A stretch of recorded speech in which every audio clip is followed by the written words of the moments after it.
Existem lugares que guardam vozes que ninguém deveria ouvir. O poço no fundo da propriedade era um desses lugares, e eu demorei meses para entender que ele não estava vazio. Meu nome é Daniel, tenho 34 anos, e há 3 anos aluguei um sítio nos arredores de uma cidade pequena no interior de Minas Gerais. Eu trabalhava remotamente como revisor de textos e precisava desesperadamente de silêncio, de distância do barulho urbano que me deixava exausto e ansioso.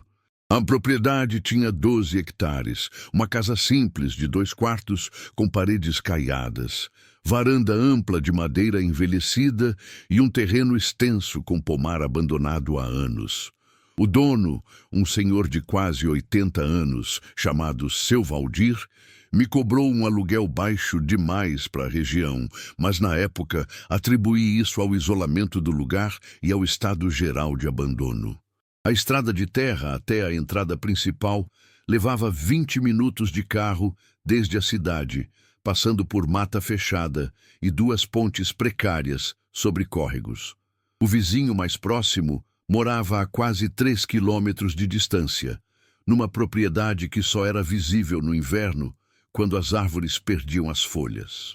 Minha rotina era previsível, reconfortante e exatamente o que eu precisava para recuperar minha sanidade mental. Acordava às 6 da manhã com o canto dos pássaros, preparava café forte na cozinha rústica enquanto ouvia o barulho distante do gado do vizinho e passava as manhãs inteiras trabalhando na varanda, cercado apenas pelo som do vento nas árvores e pelo ocasional canto de algum galo perdido. À tarde, caminhava pelos limites da propriedade, limpava o mato ao redor da casa com uma foice velha que encontrei no galpão, cuidava das 6 galinhas que havia comprado na cidade e que me forneciam ovos frescos diariamente. À noite, preparava jantares simples, lia sob a luz amarelada e fraca da luminária antiga ou assistia a algum filme no notebook quando a internet cooperava. Era uma vida monótona, repetitiva, mas era exatamente o que eu buscava depois de anos de caos urbano. O silêncio ali tinha textura própria, denso e quase palpável, especialmente quando a neblina descia sobre os morros ao redor nas manhãs frias. Eu me sentia em paz pela primeira vez em anos, dormindo profundamente todas as noites sem precisar de remédios para a ansiedade. O poço ficava uns 200 metros atrás da casa, escondido entre arbustos densos de carqueja e uma velha tampa de madeira apodrecida que mal se sustentava sobre a abertura circular de pedras. Descobri ele por acaso na 2ª semana, enquanto explorava o terreno com curiosidade de novato no campo. Era profundo demais, eu não conseguia ver o fundo mesmo ao meio-dia com o sol a pino, e o ar que subia de lá tinha um cheiro úmido e levemente adocicado, como terra molhada misturada com algo orgânico em decomposição, talvez folhas acumuladas ou pequenos animais que caíram ali ao longo dos anos.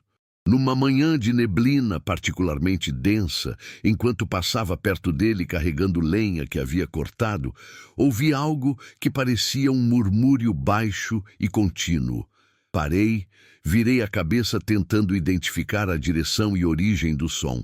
Escutei com atenção por talvez 1 minuto inteiro. O som definitivamente vinha de baixo, do interior profundo do poço. Pensei que fosse vento reverberando nas paredes antigas de pedra, ou talvez água correndo em algum veio subterrâneo que eu desconhecia. Segui meu caminho sem dar muita importância, focado em organizar a lenha no galpão antes que a chuva prometida chegasse. Mas o murmúrio voltou, e com uma frequência que começava a me incomodar. 3 dias depois, enquanto regava as plantas que tentava cultivar perto da casa, ouvi novamente aquele som baixo, contínuo e levemente perturbador. Dessa vez, estava mais claro, mais próximo de alguma forma, como se alguém estivesse falando em voz baixa bem do lado de fora da janela da cozinha. Mas, quando verificava, não havia absolutamente ninguém. Aproximei-me do poço naquela mesma tarde. já com o sol começando a descer, carregando uma lanterna potente que havia comprado na cidade especificamente para explorar cantos escuros do sítio. Apontei o facho intenso de luz branca para baixo, ajustando o foco, e vi apenas as paredes internas cobertas de musgo verde escuro, e lá embaixo, a uma distância que estimei em 15 ou 20 metros, uma superfície escura que poderia ser água parada, lama acumulada ou apenas a escuridão absoluta jogando truques na minha percepção. Fiquei ali parado por vários minutos, a respiração presa, ouvindo atentamente cada som ao redor. O murmúrio cessou abruptamente assim que me aproximei da borda.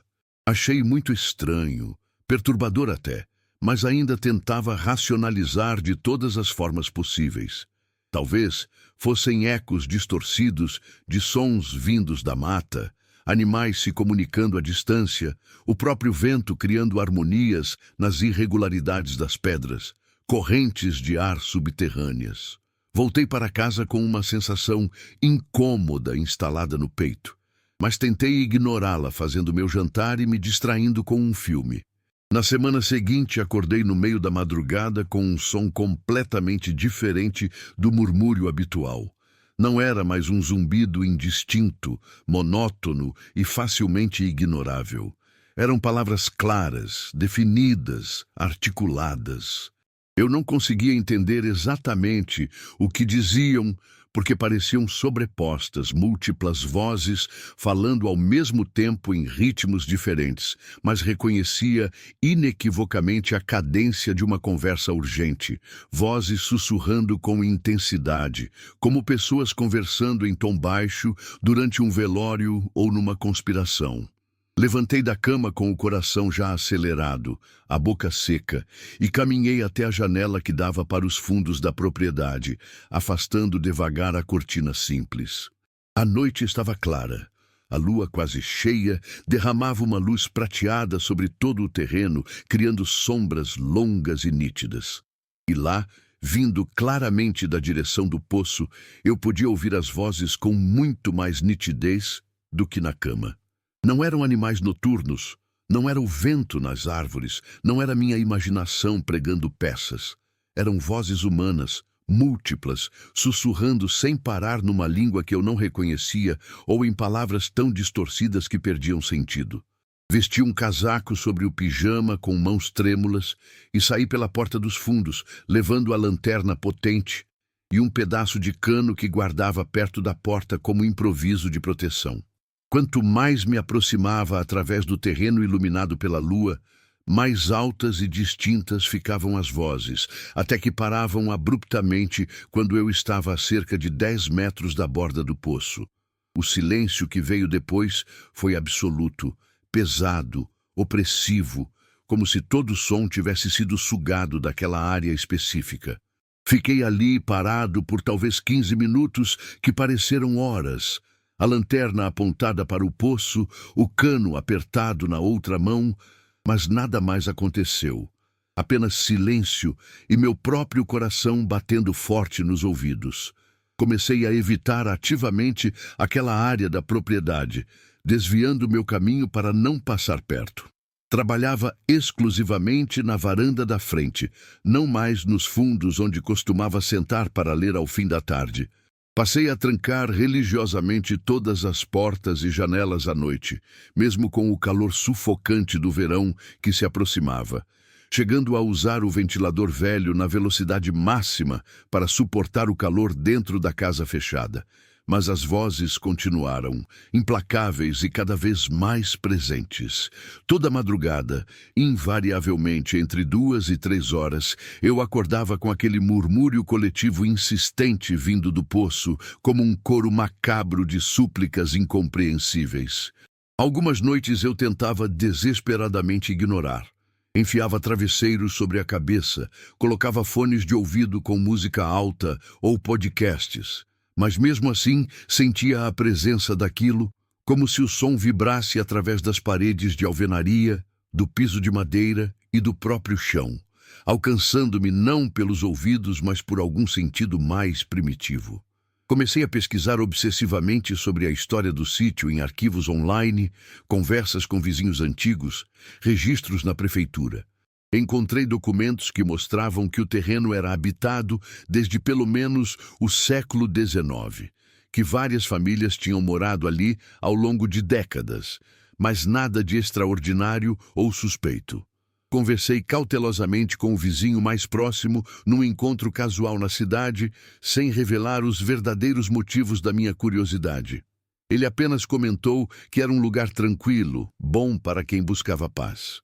Mas quando mencionei casualmente o poço velho nos fundos, seus olhos desviaram rapidamente. Ele mudou de assunto e terminou a conversa mais rápido do que seria natural. Numa noite de tempestade violenta, sem energia elétrica em toda a região, acendi velas estrategicamente pela casa e tentei dormir cedo, exausto mentalmente pela tensão constante das últimas semanas.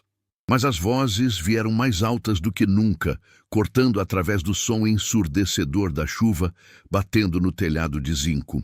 Dessa vez, pela primeira vez, consegui entender palavras isoladas e claras em português. Ajuda, escuro, frio, sozinho, esquecido. Eram súplicas desesperadas, carregadas de uma tristeza ancestral que me fez sentir náusea. Levantei como um autômato, peguei a lanterna sem pensar nas consequências e, contra todo o instinto primitivo de autopreservação, caminhei sob a chuva torrencial até o poço, encharcando completamente em segundos. A tampa de madeira estava completamente removida, jogada vários metros ao lado, embora eu nunca tivesse tocado nela, e nem houvesse ventos fortes o suficiente para movê-la. Aproximei-me da borda escorregadia com a lanterna tremendo na minha mão, o coração batendo tão forte que doía fisicamente no peito, e apontei a luz potente para baixo. O que vi naquele momento destruiu qualquer tentativa de racionalização que minha mente ainda tentava manter. Não era água no fundo, não era lama. Eram rostos humanos, dezenas deles, talvez centenas, todos pálidos como cera de vela, olhando para cima simultaneamente, as bocas abertas se movendo em perfeita sincronia, sussurrando, implorando, chamando. Não tinham corpos visíveis, apenas as faces suspensas naquela escuridão líquida e impossível. E todos, absolutamente todos, estavam me olhando diretamente nos olhos com uma intensidade que queimava. Um dos rostos, o mais próximo da superfície, começou a subir lentamente, flutuando pela parede interna do poço em minha direção. Os olhos vazios fixos em mim, a boca repetindo meu nome com uma voz que reconheci como sendo a do antigo dono, seu Valdir. Recuei tropeçando nas próprias pernas.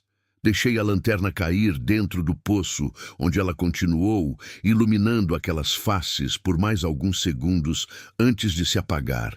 E corri de volta para casa em pânico absoluto, escorregando na lama, caindo, levantando, correndo novamente. Entrei pela porta dos fundos, tranquei tudo com mãos desesperadas. Empurrei a mesa pesada da cozinha contra a porta, arrastei o sofá, empilhei tudo que consegui mover. Sentei no chão da sala, encharcado e tremendo violentamente de frio e terror, ouvindo a chuva martelar incessantemente o telhado.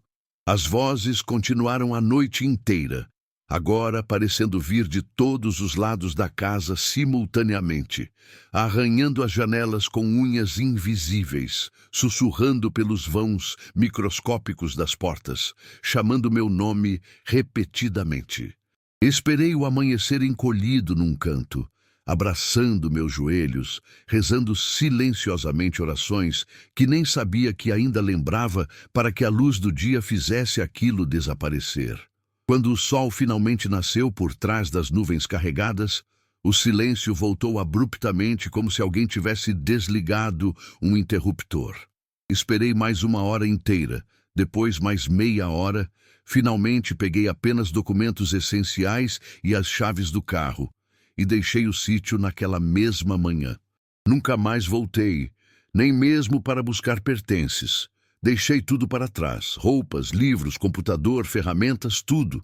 Não me importei com perdas materiais, só queria distância. 3 anos se passaram desde aquela noite terrível de tempestade. Nunca contei essa história completa para ninguém próximo, com medo legítimo de parecer louco, de ser internado, de perder o pouco de normalidade que consegui reconstruir. Mudei-me para outra cidade bem maior. Voltei a morar em apartamento no 10º andar, cercado de barulho constante de trânsito e vizinhos. E, estranhamente, isso me traz conforto agora. Retomei meu trabalho, refiz contatos sociais, finjo normalidade diariamente. E ainda assim, nas madrugadas mais silenciosas da cidade grande, quando acordo sem motivo aparente entre 2 e 3 da manhã, fico completamente imóvel na cama, mal respirando, ouvindo atentamente cada som. Porque às vezes, muito ao longe, como se viesse de um lugar profundo dentro da própria terra, sob o edifício, eu ainda ouço aqueles sussurros coletivos, aquele coro de vozes suplicantes. E me pergunto constantemente se eles realmente me encontraram através das camadas de concreto e asfalto, ou se uma parte de mim nunca realmente saiu daquele lugar amaldiçoado. O poço ainda está lá, eu sei com certeza absoluta, e sei também que as vozes nunca param de chamar. Elas apenas esperam pacientemente que alguém se aproxime o suficiente para escutar. Relato 2.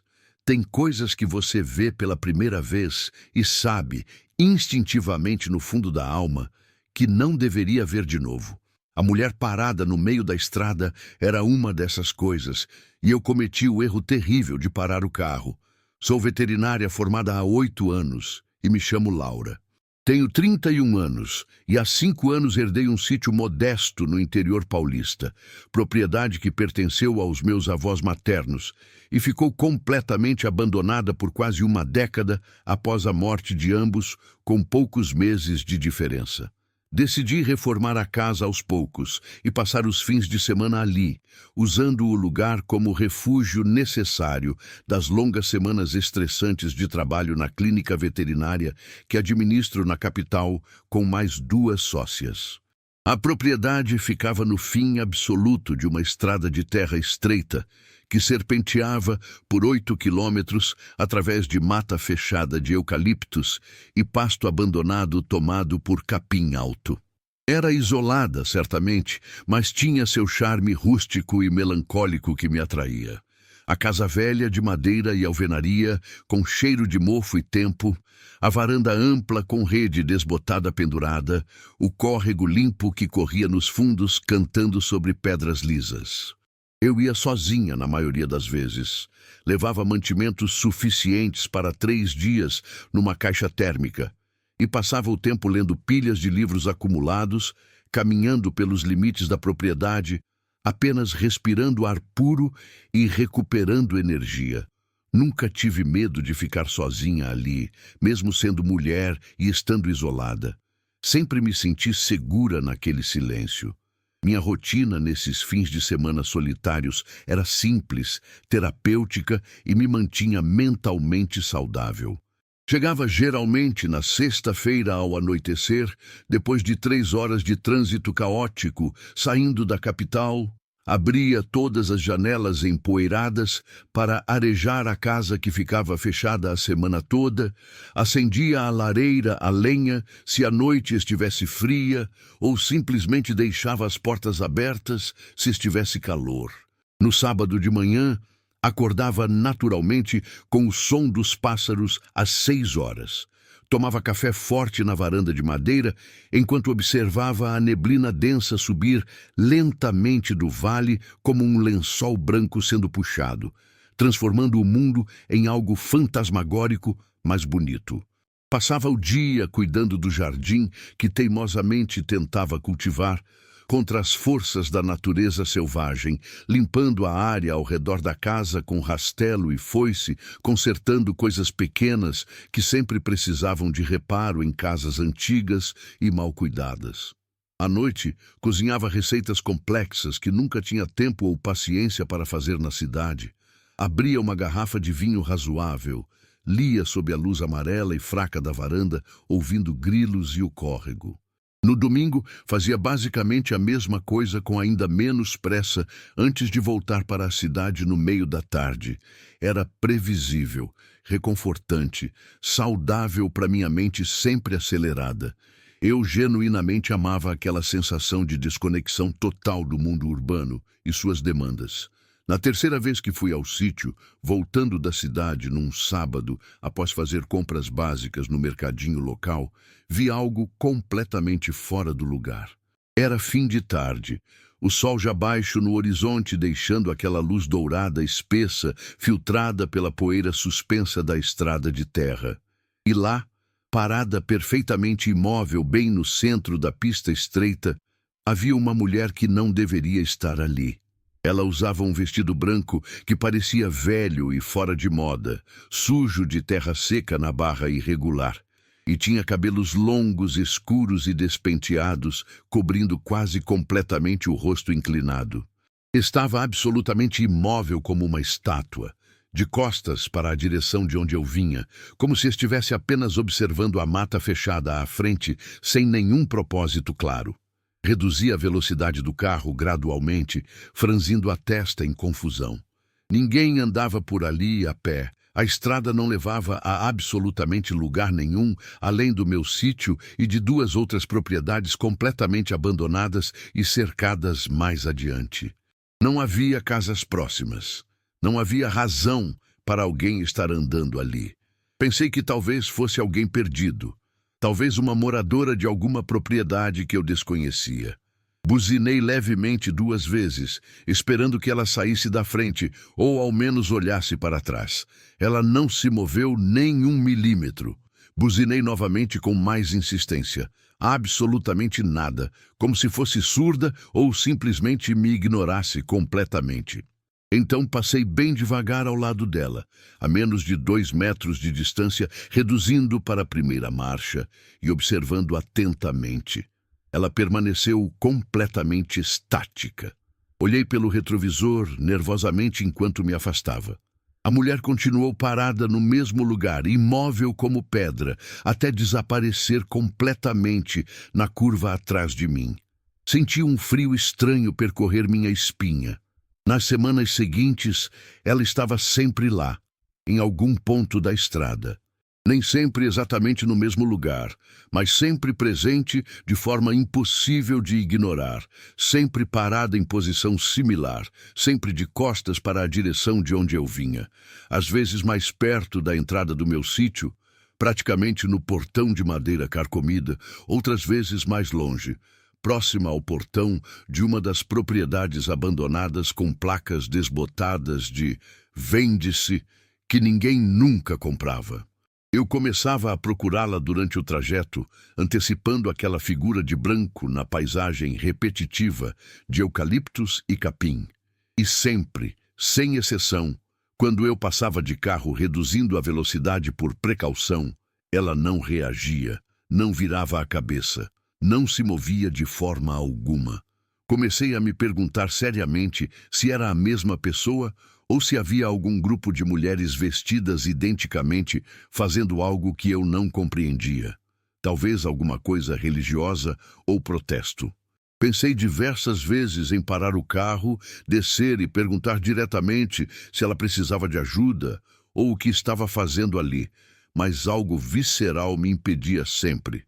Uma sensação estranha e primitiva, um frio repentino na barriga, uma voz interior dizendo insistentemente para não fazer isso.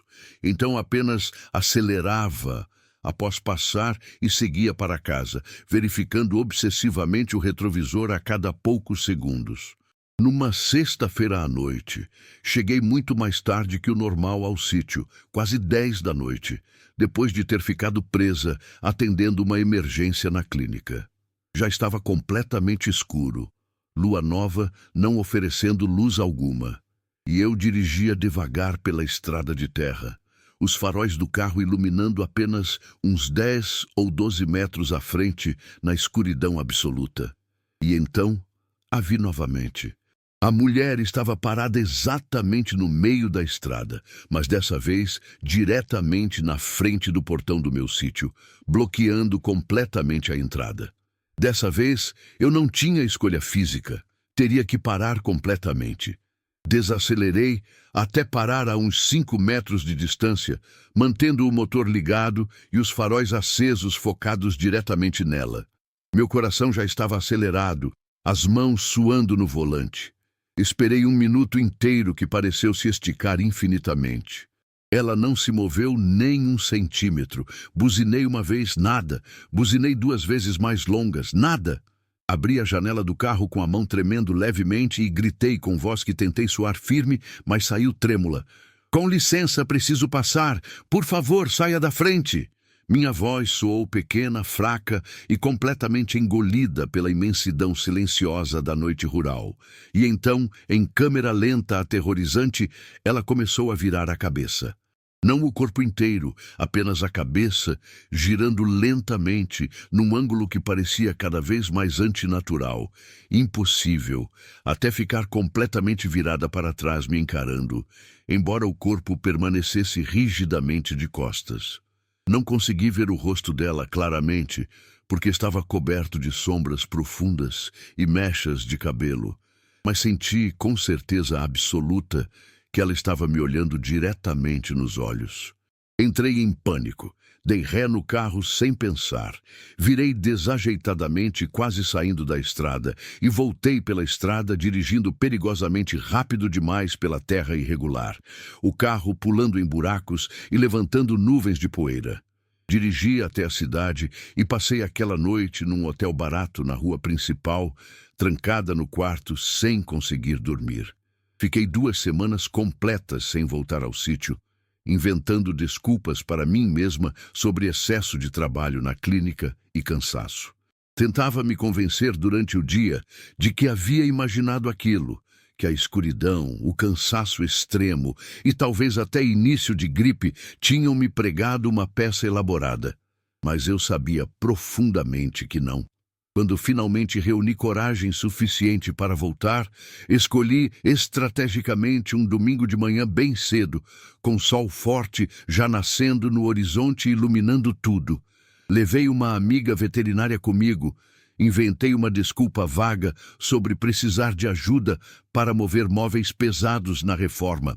Durante todo o trajeto pela estrada de terra, fiquei tensa e atenta, verificando cada sombra, cada movimento nas árvores, procurando obsessivamente pela figura de branco.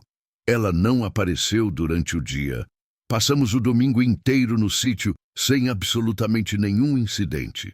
Trabalhamos no jardim, conversamos na varanda, rimos de coisas bobas.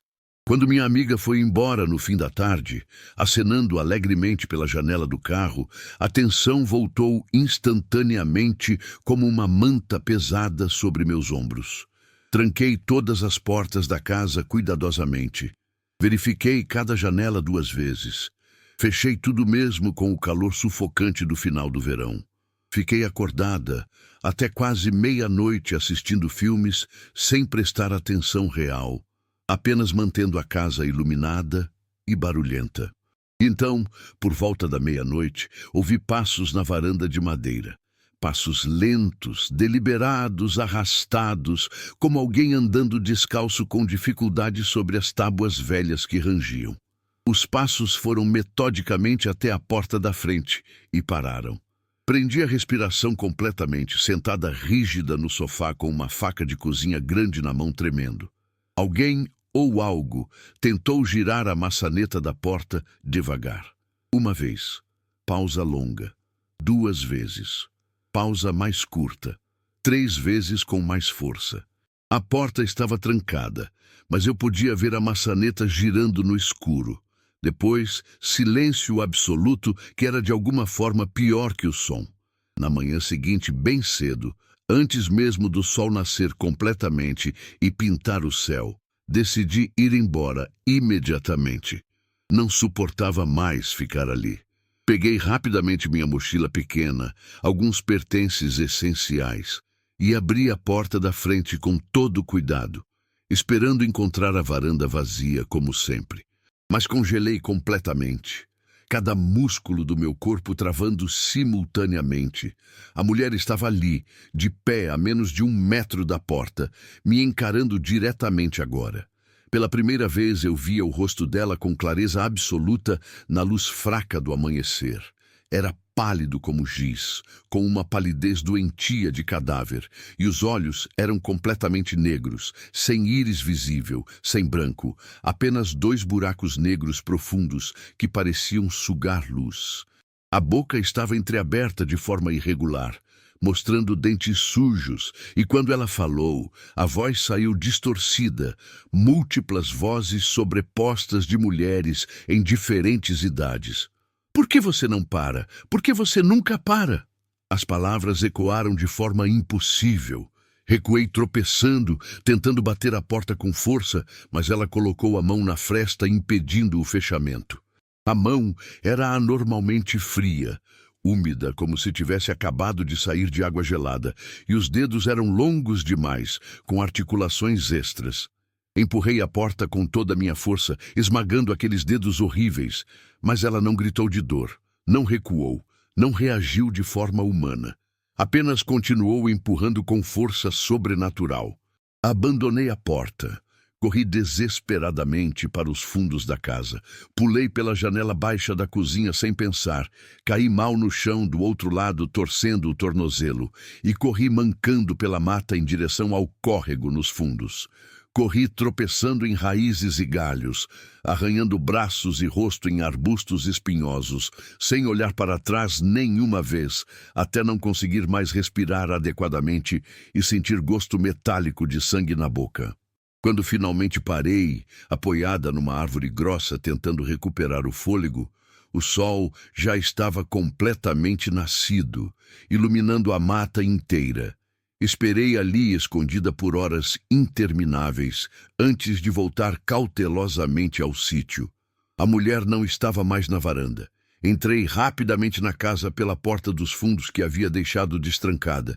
Peguei apenas documentos importantes e as chaves do carro que estavam na mesa da cozinha e saí correndo para o veículo.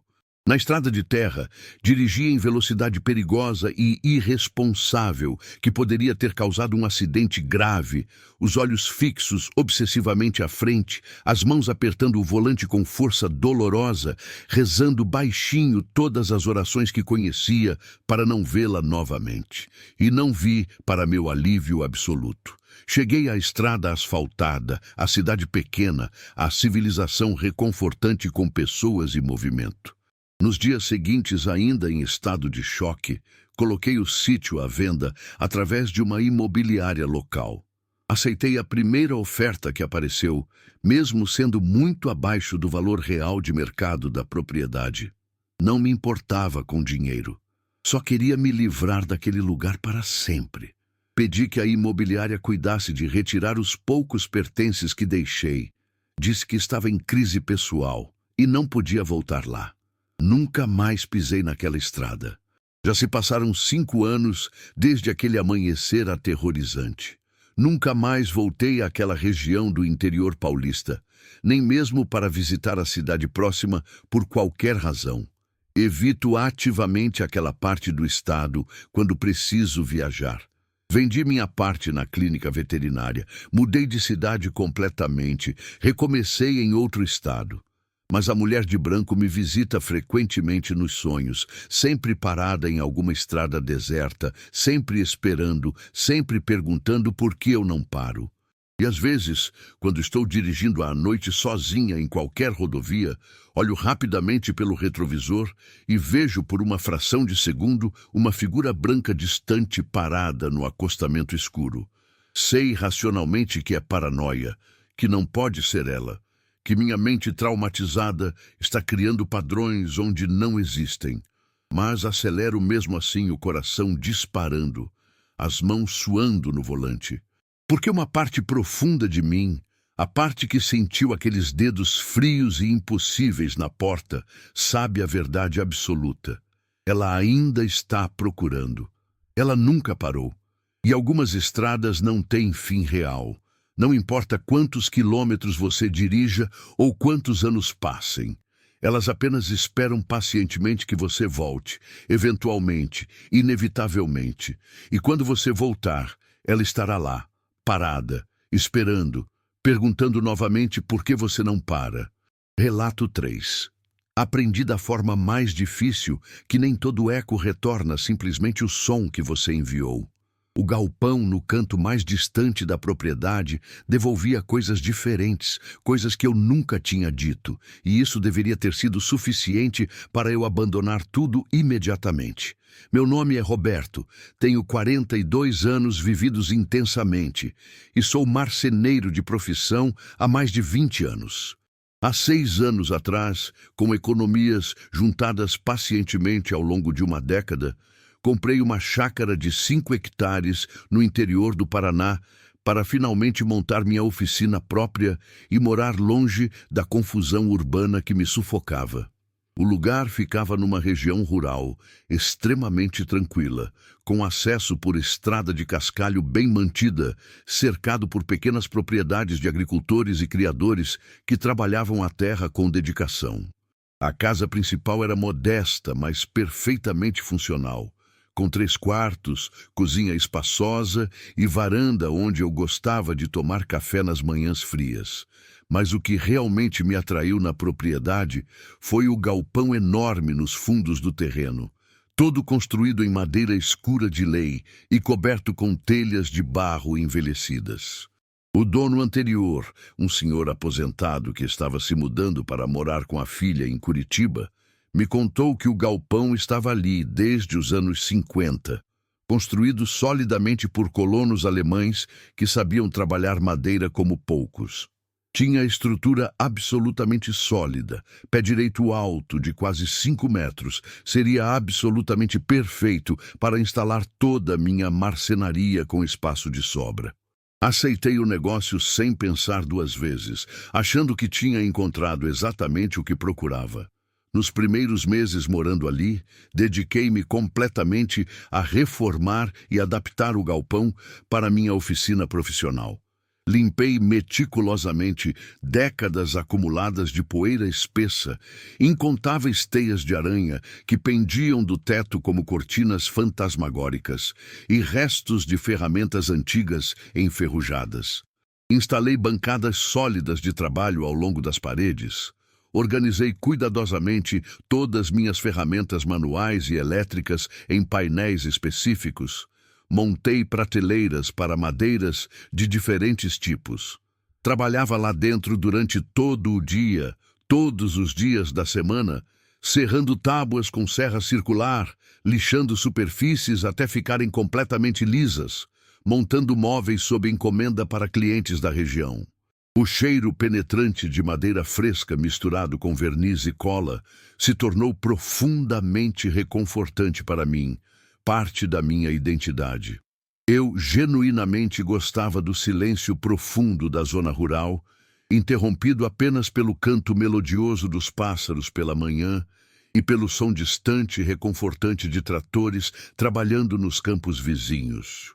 À noite, voltava para casa fisicamente cansado, mas mentalmente satisfeito. Jantava algo simples que preparava rapidamente, assistia televisão sem prestar muita atenção e dormia profundamente. Nos fins de semana, recebia a visita dos meus 2 filhos adolescentes que moravam com a mãe na cidade, e eles adoravam correr livremente pelo terreno extenso e brincar perto do pequeno açude artificial que havia na propriedade. Era uma vida boa, honesta, produtiva de verdade. Eu me sentia genuinamente realizado pela primeira vez em anos. O galpão tinha uma acústica particularmente peculiar, por causa da combinação do pé direito altíssimo, das paredes de madeira grossa e do espaço vazio sob o teto. Qualquer som, por menor que fosse, ecoava de forma significativamente ampliada e prolongada. Eu me acostumei com isso muito rapidamente nas primeiras semanas. Mas uma tarde de trabalho comum, enquanto trabalhava completamente sozinho numa mesa de centro encomendada, derrubei acidentalmente uma chave inglesa pesada no chão de concreto. O barulho metálico estridente ecoou pelas paredes de madeira exatamente como esperado, reverberando por talvez 3 segundos. Continuei meu trabalho normalmente.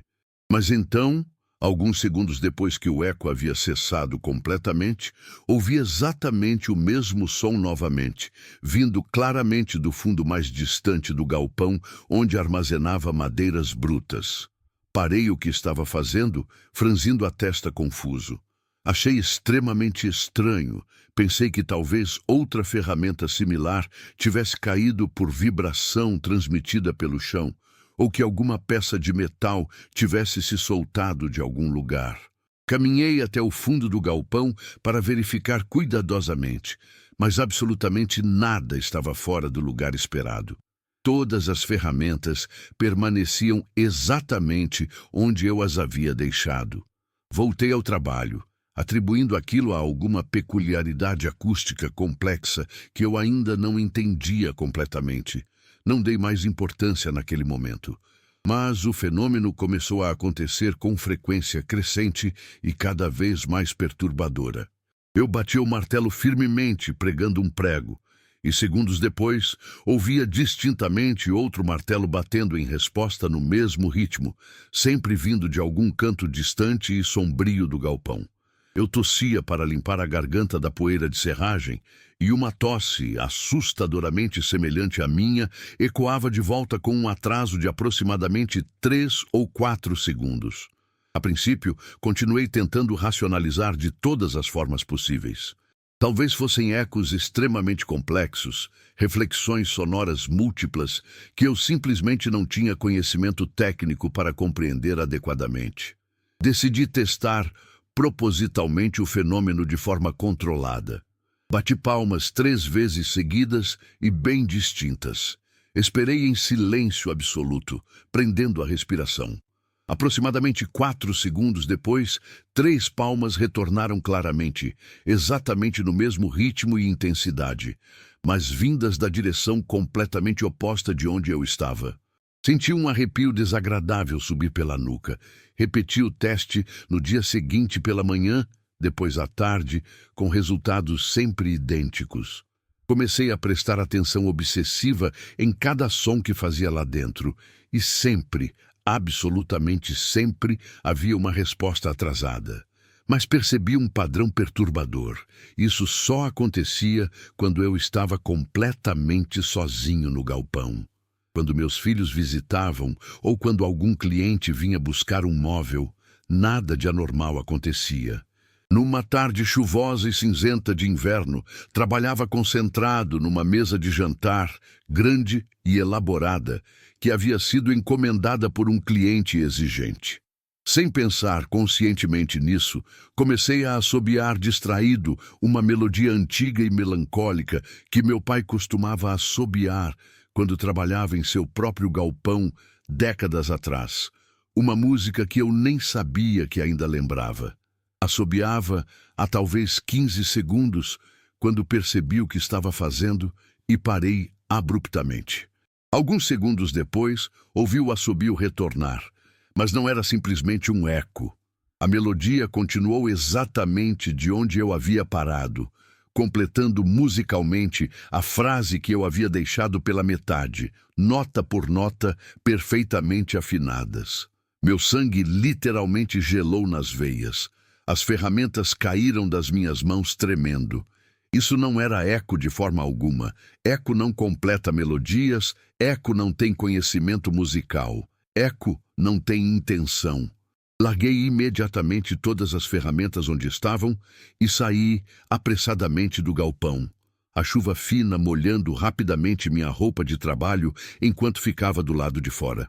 Permaneci ali parado na chuva por quase 1 hora completa, fumando nervosamente 3 cigarros seguidos, embora tivesse parado de fumar anos atrás, tentando me acalmar e encontrar explicações racionais.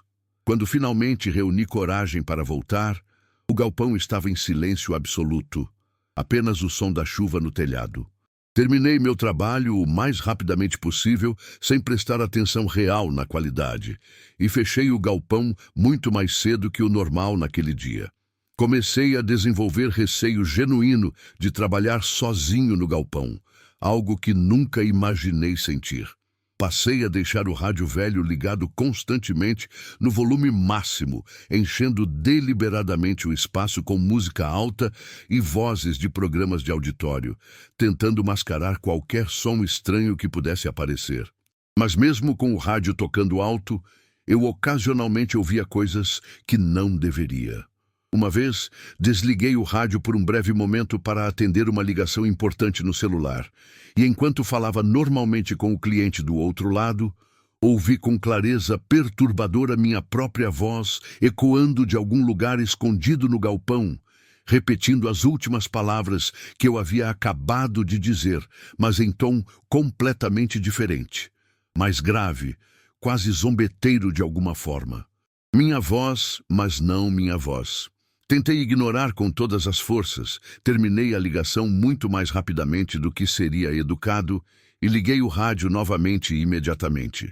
Conversei casualmente com um vizinho agricultor sobre a acústica estranha de galpões antigos, tentando achar explicações técnicas que me tranquilizassem. Ele apenas riu da minha preocupação e disse que todo galpão velho sempre fazia barulhos estranhos, que era normal. Não mencionei os detalhes reais específicos, com medo legítimo de parecer completamente absurdo ou louco. Numa noite já tarde, bem além do meu horário normal de trabalho, por volta das 10 horas, percebi que havia esquecido uma ferramenta cara e importante no galpão que precisaria usar no dia seguinte logo cedo. Relutei bastante, mas eventualmente decidi ir buscar rapidamente. Abri a porta pesada, acendi todas as luzes fluorescentes do teto que piscaram antes de estabilizar e entrei com passos hesitantes. O galpão estava exatamente como havia deixado horas antes, ferramentas organizadas, projetos pela metade nas bancadas. Peguei a ferramenta que precisava de uma prateleira e estava me virando para sair rapidamente quando ouvi distintamente uma voz. Roberto! Era minha própria voz, mas definitivamente não era. Vinha do fundo escuro do galpão, da área que eu usava para armazenar madeiras brutas empilhadas. Congelei completamente no lugar. Roberto, fica aqui. A voz falou novamente, e dessa vez soou como múltiplas versões ligeiramente diferentes da minha voz sobrepostas de forma impossível, criando uma harmonia artificial e profundamente perturbadora. Comecei a recuar lentamente em direção à porta de saída, sem tirar os olhos da escuridão ao fundo, mas as luzes fluorescentes do teto começaram a piscar erraticamente e depois apagaram completamente. No escuro absoluto que se seguiu, ouvi claramente passos pesados em madeira rangendo, vindo metodicamente em minha direção, se aproximando. Não eram meus passos porque eu estava parado, congelado de terror, mas soavam exata e impossivelmente como meus passos característicos. Acendi, tremendo a lanterna fraca do celular, com mãos que mal obedeciam. O feixe de luz cortou a escuridão densa e, por um instante terrível, vi uma sombra humana perfeitamente definida, que tinha precisamente minha forma e tamanho, parada a poucos metros de distância. A sombra imitou meu movimento exato quando levantei a mão segurando o celular. Corri em pânico puro para fora do galpão. Tropecei violentamente na soleira, caí no chão de terra machucando os joelhos, me levantei ignorando a dor e continuei correndo desesperadamente até a casa. Tranquei todas as portas e janelas da casa com mãos ainda tremendo incontrolavelmente e passei a noite inteira completamente acordado, sentado na cozinha, olhando fixamente pela janela em direção ao galpão distante. Às vezes, via a luz interna acender sozinha, sem explicação, iluminando as frestas estreitas nas paredes de madeira velha, projetando um brilho fantasmagórico no terreno escuro ao redor. No dia seguinte, amanhecendo cansado e aterrorizado, cancelei absolutamente todos os trabalhos que tinha pendentes com clientes, dei desculpas vagas sobre problemas pessoais graves e emergências familiares. Nos dias e semanas seguintes, trabalhei apenas na varanda aberta da casa, usando ferramentas manuais simples, recusando-me terminantemente a entrar no galpão por qualquer razão. Meus filhos perguntaram preocupados por que não podiam mais brincar perto do galpão como sempre faziam. Inventei uma história pouco convincente sobre infestação de ratos perigosos e risco estrutural de desabamento. Eventualmente, simplesmente parei completamente de trabalhar com marcenaria. Não conseguia mais tocar madeira. Não conseguia mais segurar ferramentas sem sentir pânico. Coloquei a chácara à venda 8 meses depois através de imobiliária, aceitando um preço absurdamente abaixo do valor de mercado, apenas para conseguir sair dali o mais rápido possível. Hoje, moro num apartamento pequeno e claustrofóbico no centro de Curitiba e trabalho como vendedor numa loja grande de materiais de construção, ganhando uma fração do que ganhava antes. Abandonei completamente minha profissão verdadeira, minha paixão pela madeira e pela criação de coisas belas e úteis com as próprias mãos. Às vezes, sinto uma falta física e dolorosa daquilo tudo, do cheiro característico de serragem fresca, da satisfação profunda de construir algo sólido do zero, mas nunca mais consegui entrar num galpão, oficina ou qualquer espaço similar sem sentir aquele aperto insuportável no peito e o início de um ataque de pânico. E em noites particularmente silenciosas da cidade, quando estou sozinho no apartamento e acordo sem motivo no meio da madrugada, às vezes ouço minha própria voz, vindo de outro cômodo vazio, chamando meu nome com aquela entonação ligeiramente errada. Sei racionalmente que deveria procurar ajuda profissional, talvez um terapeuta especializado em trauma, mas como explicar algo assim? Como dizer para alguém que uma parte de mim ficou permanentemente presa naquele galpão amaldiçoado e que ela ainda responde, ainda imita, ainda espera pacientemente que eu volte? Algumas estruturas antigas guardam muito mais do que simplesmente objetos e ferramentas. Elas guardam ecos persistentes de todos que passaram por ali ao longo de décadas, e às vezes, por razões que não consigo compreender, esses ecos ganham vontade própria e consciência. E uma vez que você alimenta esses ecos com sua presença, eles nunca mais te deixam completamente livre. Relato 4. Luz. Não deveria se mover com propósito claro e deliberado. Não deveria parecer seguir você de forma inteligente. Não deveria dar a impressão de que está esperando algo específico.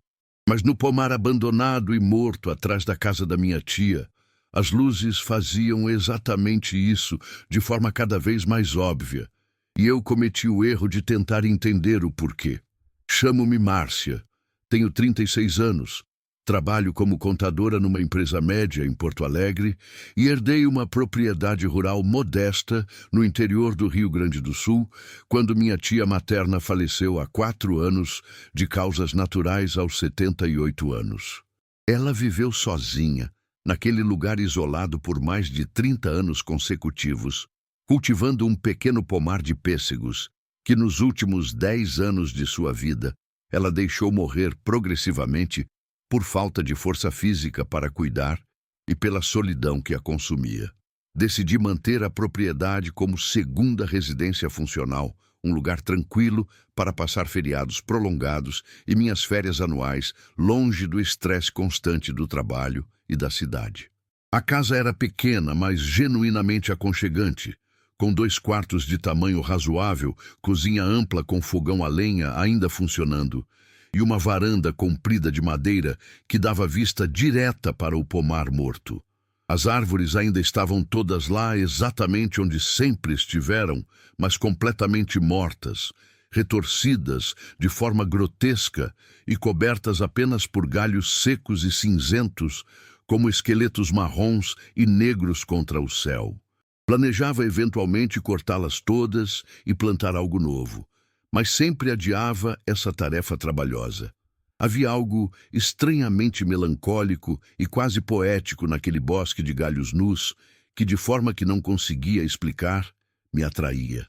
Minha rotina, quando passava tempo ali, era profundamente relaxante e restauradora. Chegava geralmente na sexta-feira ao final da tarde, depois de 3 horas dirigindo, saindo do trânsito caótico da capital. E a primeira coisa que fazia era abrir todas as janelas para arejar a casa que ficava fechada durante semanas. Passava o sábado inteiro limpando a casa de ponta a ponta, cozinhando refeições caseiras elaboradas que nunca tinha tempo ou energia para fazer na cidade durante a semana, lendo pilhas de livros que se acumulavam na minha mesa de cabeceira, esperando atenção. Caminhava pelo terreno, observando pássaros com binóculos que havia comprado especificamente para isso. Cuidava carinhosamente de uma pequena horta que teimosamente tentava cultivar num canto ensolarado. À noite, particularmente gostava de sentar confortavelmente na varanda com uma xícara grande de chá de ervas, ouvindo o silêncio profundo e denso do campo, tão dramaticamente diferente do barulho constante e irritante da cidade. Era genuinamente terapêutico para minha saúde mental. Domingo, repetia basicamente a mesma rotina prazerosa antes de voltar para a capital no final da tarde, sempre com relutância. Nunca me sentia solitária ali, apenas em paz profunda comigo mesma. Na minha terceira visita ao sítio, numa noite de lua nova particularmente escura, vi algo completamente incomum e fora do lugar. Estava sentada na varanda, como sempre, prestes a entrar para dormir por volta das 10 da noite, quando notei uma luz pequena e fraca entre as árvores mortas do pomar. Era um ponto luminoso amarelado, oscilante como chama de vela, movendo-se lentamente entre os troncos retorcidos. Fiquei observando com curiosidade crescente por vários minutos. Pensei inicialmente que talvez fosse um vizinho distante, caminhando por alguma razão, embora a propriedade fosse completamente cercada por arame farpado e o portão principal estivesse trancado com cadeado. A luz se moveu muito lentamente entre as árvores mortas, subindo e descendo suavemente como se flutuasse. Desapareceu completamente atrás de um tronco grosso e reapareceu misteriosamente do outro lado alguns segundos depois. Assisti fascinada por talvez 10 minutos, então decidi investigar e peguei minha lanterna potente. Mas no exato momento em que acendi a lanterna e apontei o facho de luz na direção do pomar, a luz estranha desapareceu instantaneamente. Esperei mais 15 minutos em silêncio. Nada mais aconteceu. Nenhuma luz voltou. Entrei para casa, trancando a porta da varanda, atribuindo aquilo a algum reflexo estranho de luz da lua em superfície de água, ou talvez até mesmo um vagalume especialmente grande, embora nunca tivesse visto vagalumes tão brilhantes ou que se movessem daquela forma específica. As luzes misteriosas voltaram em absolutamente todas as visitas seguintes ao sítio, sem exceção. Sempre à noite, depois que escurecia completamente, sempre no pomar morto, sempre se movendo de forma lenta, deliberada e aparentemente com propósito entre as árvores retorcidas. Às vezes era apenas uma luz solitária, outras vezes eram 2 ou 3 luzes separadas, movendo-se em padrões que pareciam coordenados. Comecei a esperá-las ansiosamente, sentando na varanda todas as noites, especificamente para observar o fenômeno. Tentei fotografar e filmar com meu celular repetidas vezes, mas a câmera simplesmente não captava nada. Mostrava apenas escuridão total, onde eu via claramente as luzes. Pesquisei extensivamente online sobre fenômenos de luzes naturais, gases de pântano se inflamando, bioluminescência, reflexos atmosféricos incomuns. Nada do que encontrei explicava adequadamente o que eu estava vendo noite após noite. As luzes pareciam ter comportamento quase inteligente, evitando áreas onde eu colocava a lanterna acesa, mas sempre retornando quando eu apagava. Conversei vagamente com vizinhos distantes sobre luzes estranhas, mas todos negaram ter visto algo similar ou simplesmente mudaram de assunto desconfortavelmente. Numa noite de vento forte que fazia os galhos secos das árvores rangeres de forma perturbadora, as luzes apareceram mais próximas da casa do que nunca. Decidi finalmente confrontar o fenômeno diretamente. Peguei minha lanterna mais potente e uma câmera digital profissional que havia trazido especificamente para tentar documentar aquilo. E caminhei deliberadamente em direção ao pomar. As luzes, 3 delas naquela noite, continuaram se movendo entre as árvores como se não se importassem com minha aproximação. Quanto mais perto eu chegava, mais claramente podia ver que não eram chamas, não eram insetos, não eram reflexos. Eram esferas de luz amarelada, pálida, perfeitamente esféricas, flutuando aproximadamente a 1,5 metros do chão.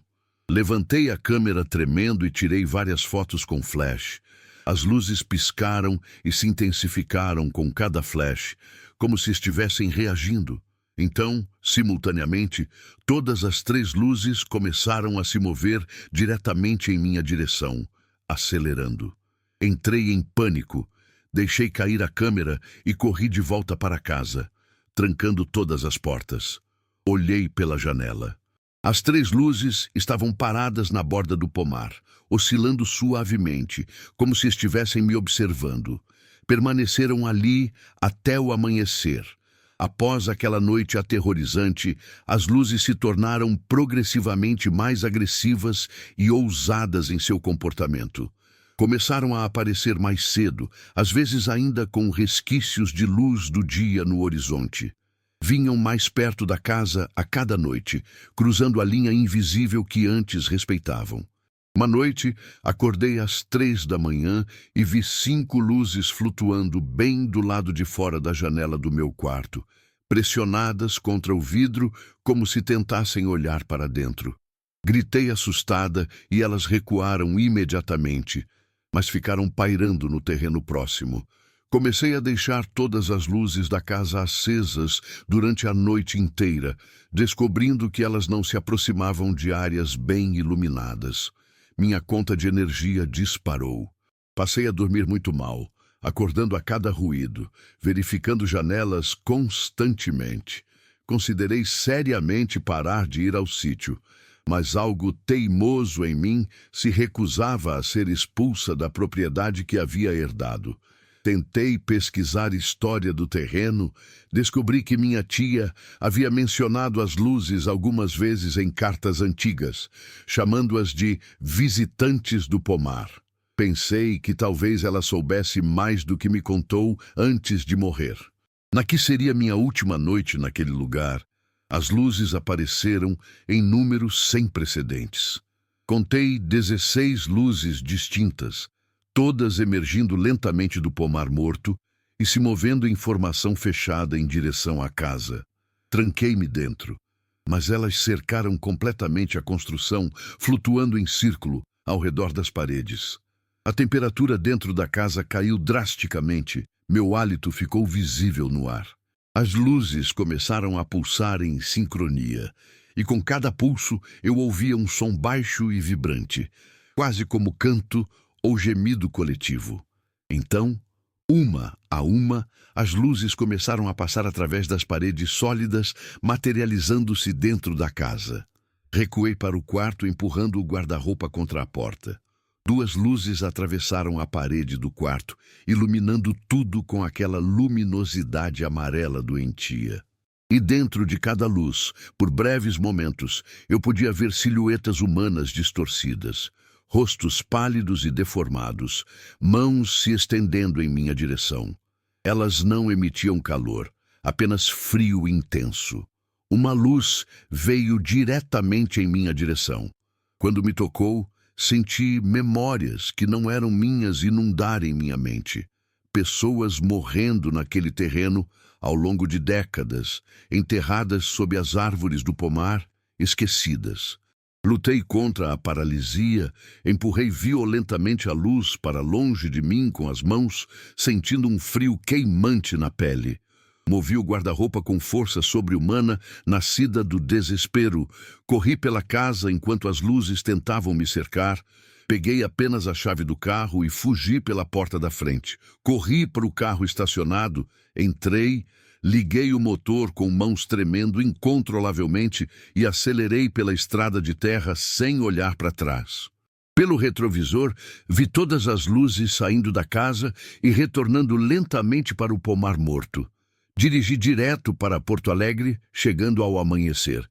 Nos dias seguintes, contratei uma empresa para retirar todos os meus pertences da casa. Coloquei a propriedade à venda imediatamente, vendendo por preço irrisório apenas para me livrar dela. O comprador era um investidor que planejava derrubar tudo e plantar eucaliptos comerciais.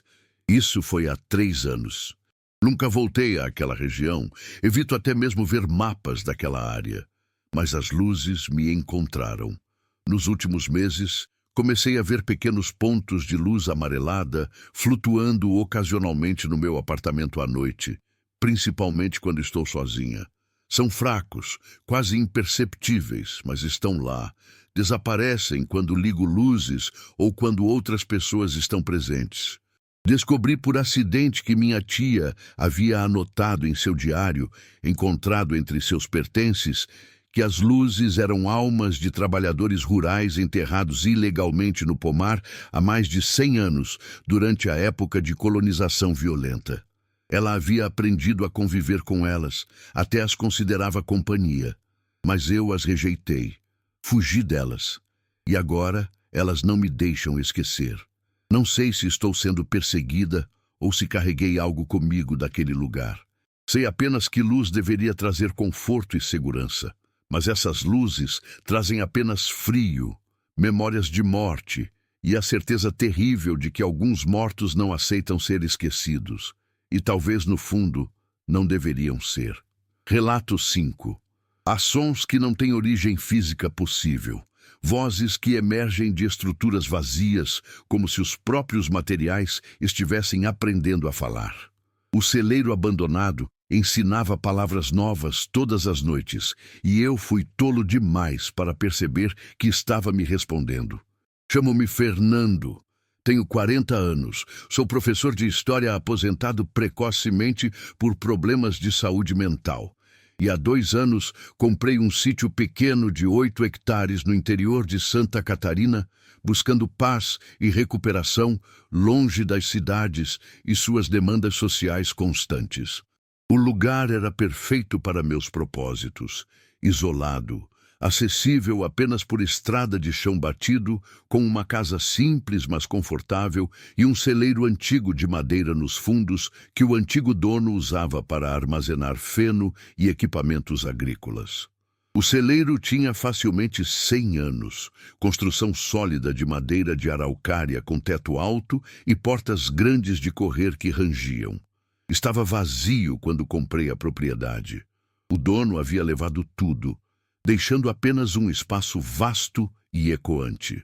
Planejava eventualmente transformá-lo em biblioteca pessoal ou ateliê de pintura.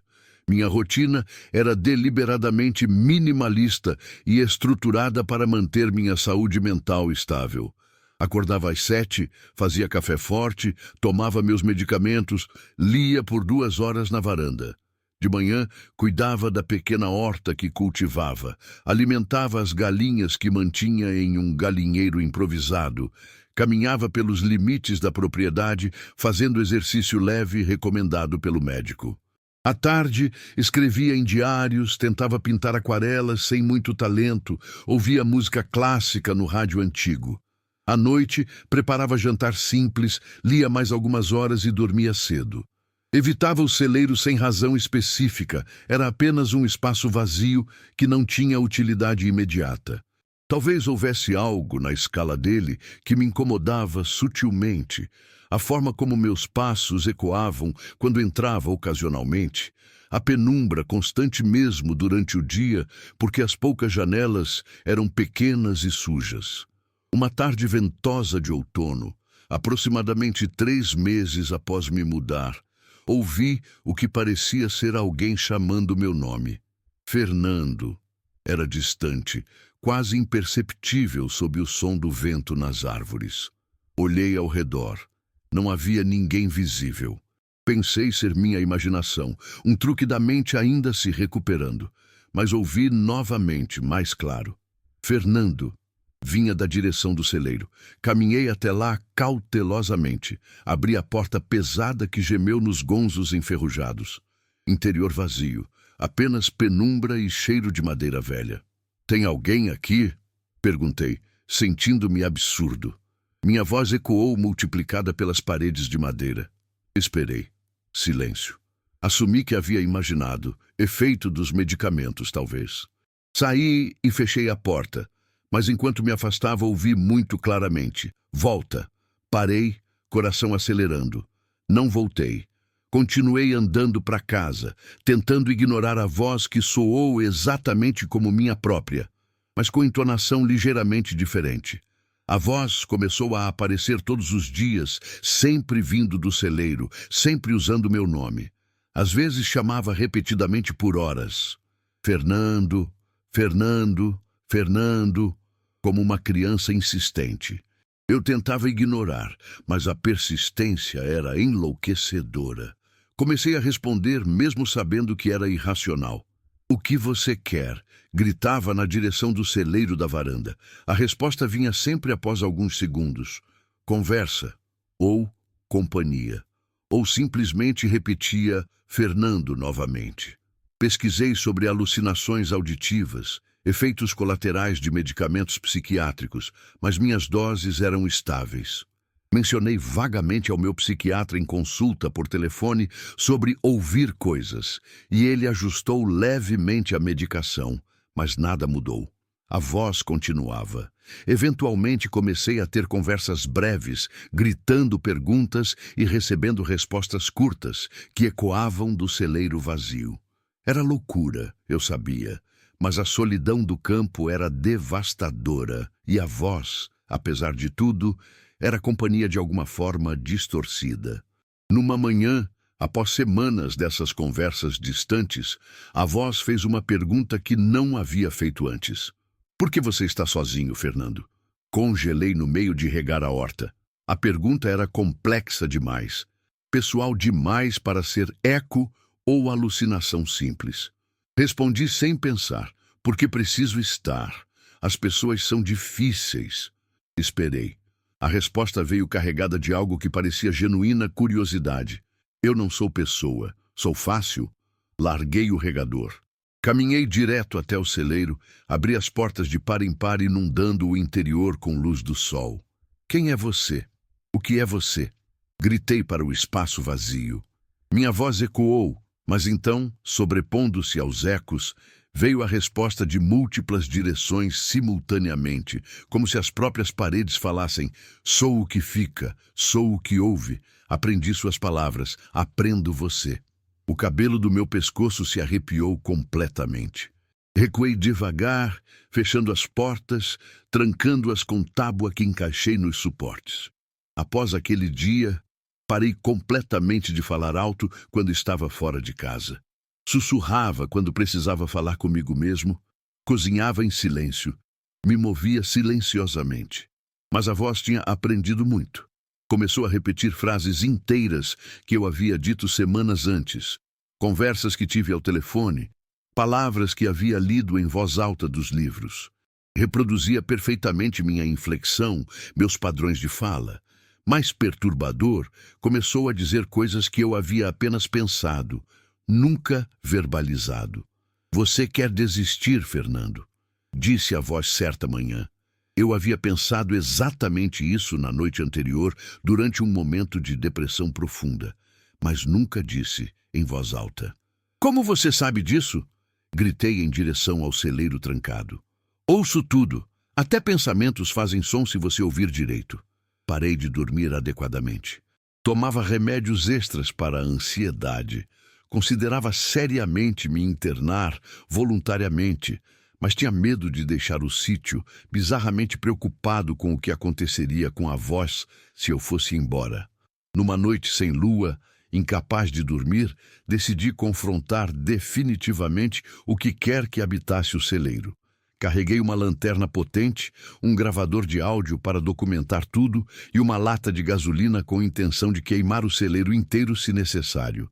Destranquei e abri as portas. O interior estava escuro como breu. Acendi a lanterna.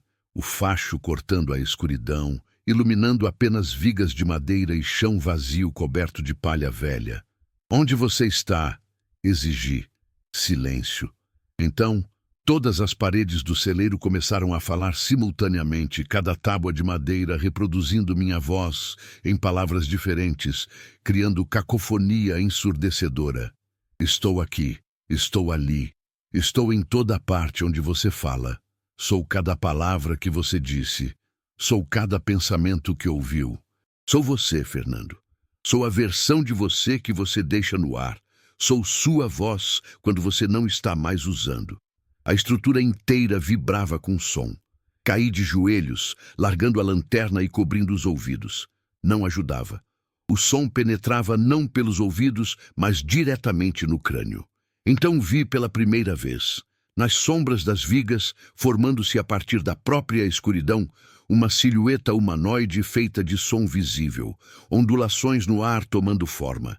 Tinha vagamente minha aparência, meu tamanho, mas era transparente, vibrante, pulsando com cada palavra que falava.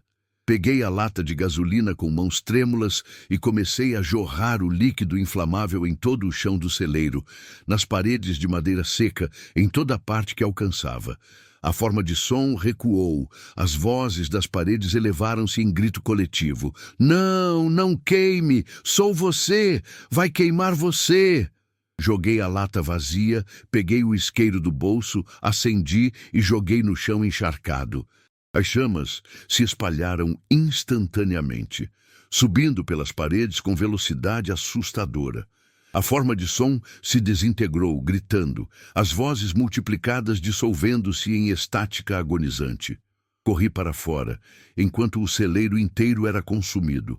O calor intenso queimando meu rosto. Assistia à distância segura enquanto a estrutura centenária desabava em chamas alaranjadas e colunas de fumaça negra subindo para o céu noturno. As vozes silenciaram gradualmente, até que apenas o crepitar do fogo permanecia. Bombeiros voluntários chegaram 2 horas depois, mas deixei tudo queimar até as cinzas.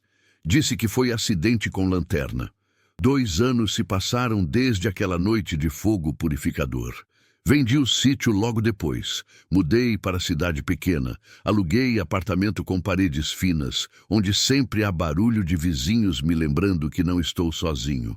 Retomei medicamentos em doses mais altas. Faço terapia 2 vezes por semana. Finjo que aquilo tudo foi surto psicótico prolongado. Meus médicos concordam com essa explicação. Mas eu sei a verdade que não posso compartilhar. Lugares vazios não são realmente vazios. Eles absorvem sons, conversas, emoções, pensamentos de todos que passam por ali ao longo de décadas. E às vezes, em condições certas, esses lugares aprendem, ficam conscientes, querem interagir. Ainda hoje, quando falo sozinho em casa, paro e escuto atentamente depois, esperando ouvir algo responder com minha própria voz. Até agora, apenas silêncio. Mas sei que se eu voltar para lugar isolado, se eu ficar sozinho tempo demais, a voz voltará. Porque talvez ela estivesse certa naquela última noite. Talvez ela fosse parte de mim, a parte que fica nos lugares que habitamos, ecoando mesmo depois que partimos. E não se pode queimar completamente algo que é parte de você mesmo. Relato 6. Espelhos mostram reflexos, todos sabemos, mas alguns mostram mais do que deveriam. Revelam versões de nós que existem apenas em possibilidades não vividas. O espelho antigo que encontrei no galpão dos fundos mostrava alguém que eu poderia ter sido, e essa pessoa queria sair. Meu nome é Carolina. Tenho 28 anos, trabalho como designer gráfica freelancer e há 1 ano aluguei um sítio pequeno no interior do Espírito Santo para trabalhar remotamente e economizar dinheiro que gastava com aluguel caro na capital. A propriedade pertencia a uma família que a usava apenas esporadicamente, então alugavam por preço baixo para alguém cuidar.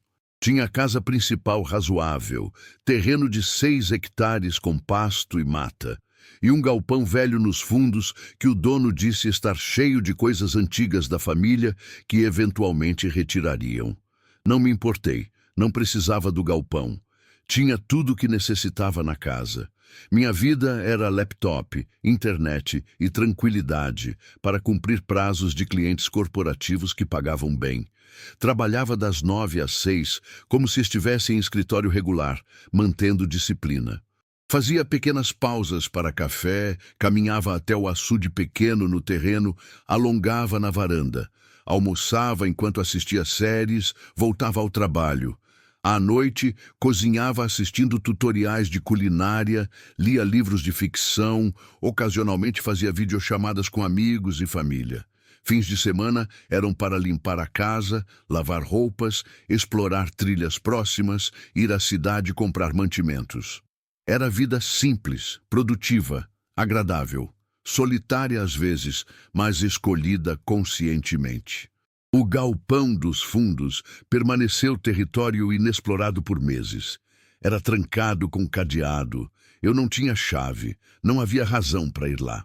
Após 6 meses morando ali, o proprietário ligou, dizendo que finalmente retiraria coisas do galpão. Perguntou se eu podia destrancá-lo antes da equipe chegar. Enviou chave pelo correio. Abri o galpão numa tarde ensolarada. Interior empoeirado. Típico. Móveis cobertos, caixas empilhadas, equipamentos agrícolas enferrujados.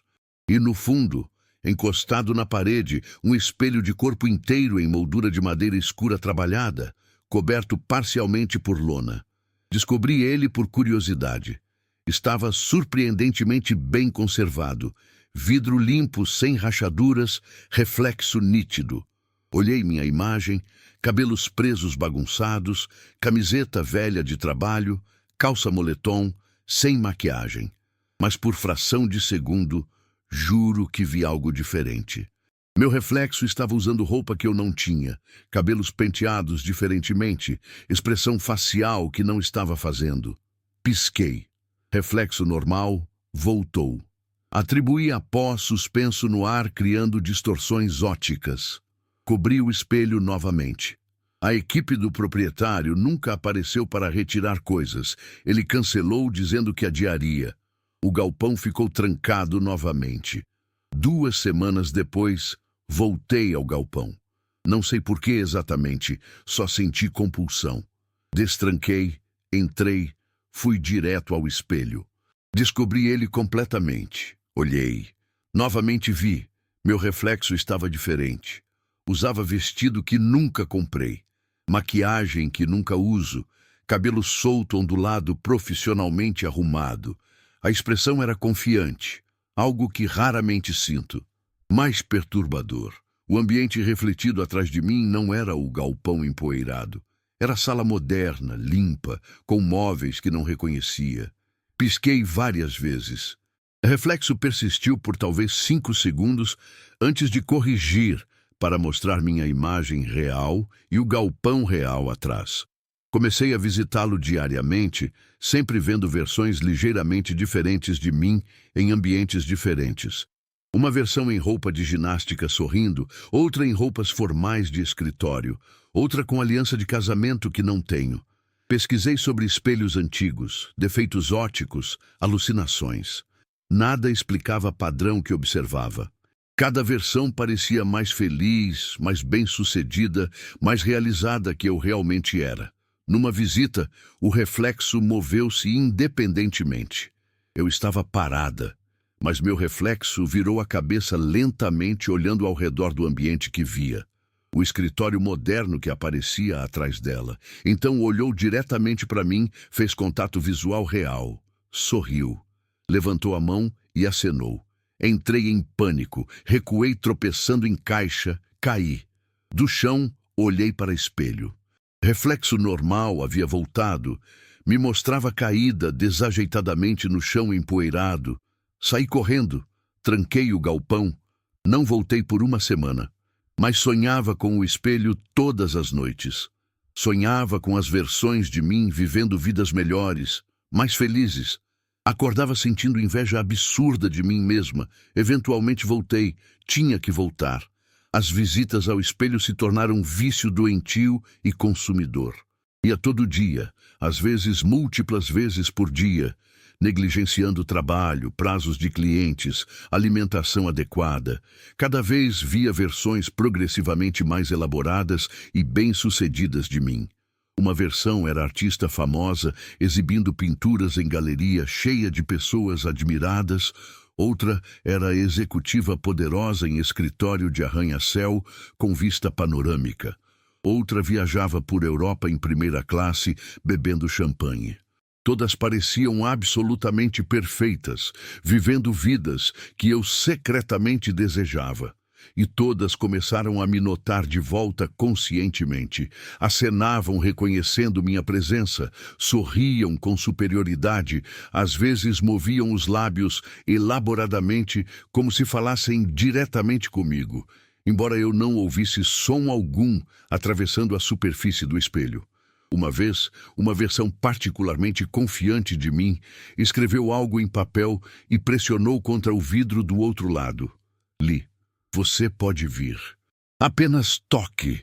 Minha mão se estendeu involuntariamente antes que eu recuasse horrorizada. Parei de comer direito, perdi peso rapidamente, olheiras profundas se formaram. Amigos em videochamadas perguntavam preocupados se eu estava doente. Mentia dizendo que estava apenas trabalhando demais. Verdade era que estava obcecada com vidas que nunca vivi.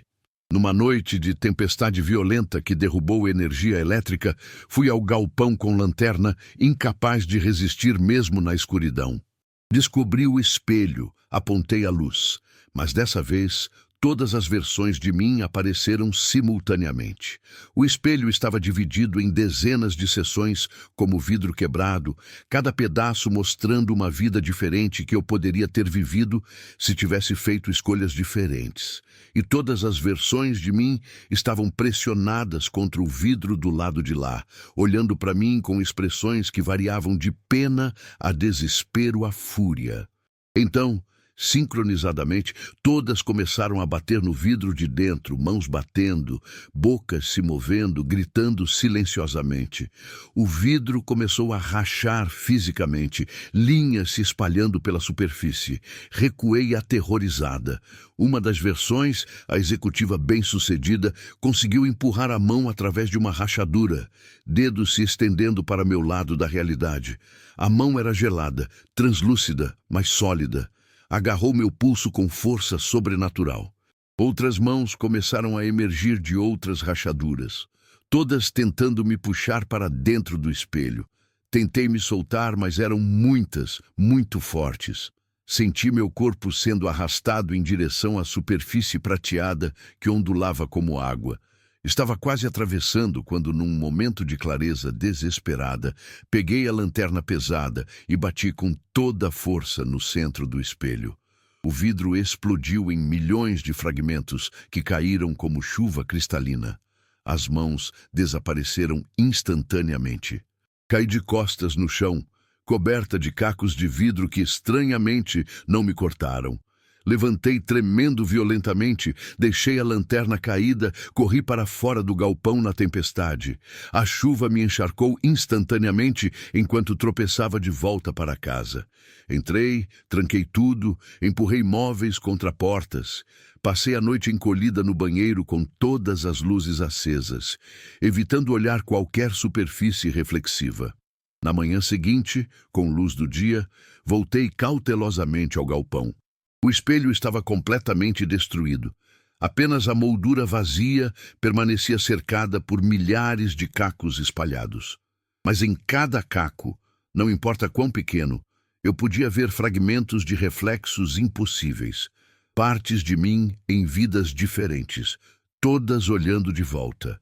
Peguei uma lata de gasolina que encontrei no galpão, joguei sobre tudo, acendi fogo. Assisti a moldura e todos os cacos queimarem, o vidro derretendo em poças líquidas. Apenas então senti segurança parcial. Liguei para o proprietário, inventei desculpas sobre vazamento de gás, causando incêndio pequeno, pedi para rescindir contrato de aluguel imediatamente. Ele concordou. Uma semana depois eu havia deixado o sítio para sempre, perdendo o depósito e tudo mais. Não me importei. Um ano se passou desde que quebrei aquele espelho amaldiçoado. Voltei a morar em apartamento na cidade, retomei trabalho normalmente, reconectei com amigos e família. Vida voltou ao normal superficialmente. Mas mudei permanentemente de formas sutis. Evito espelhos sempre que possível. Meu apartamento não tem espelho de corpo inteiro. Apenas um pequeno no banheiro que cubro quando não estou usando. Quando preciso ver reflexo em lojas ou vidraças, olho rapidamente sem focar, com medo de ver algo errado. Porque às vezes, em reflexos periféricos, ainda vejo elas. As outras versões de mim, vivendo suas vidas impossíveis em mundos paralelos ou dimensões alternativas, ou seja lá o que aquele espelho acessava. Elas ainda estão lá, olhando de volta, lembrando-me constantemente de todas as vidas que não vivo, todas as escolhas que não fiz, todas as versões de mim que nunca serei. E a pergunta que me assombra todas as noites antes de dormir: elas tentaram me puxar para dentro do espelho ou estavam tentando avisar que algo do outro lado estava tentando sair usando minha forma? Nunca saberei. Sei apenas que espelhos não são janelas neutras. São portais que mostram não apenas o que é, mas o que poderia ser. E às vezes, o que poderia ser quer desesperadamente substituir o que é. Cobrir espelhos à noite é tradição antiga em muitas culturas. Agora entendo perfeitamente por quê.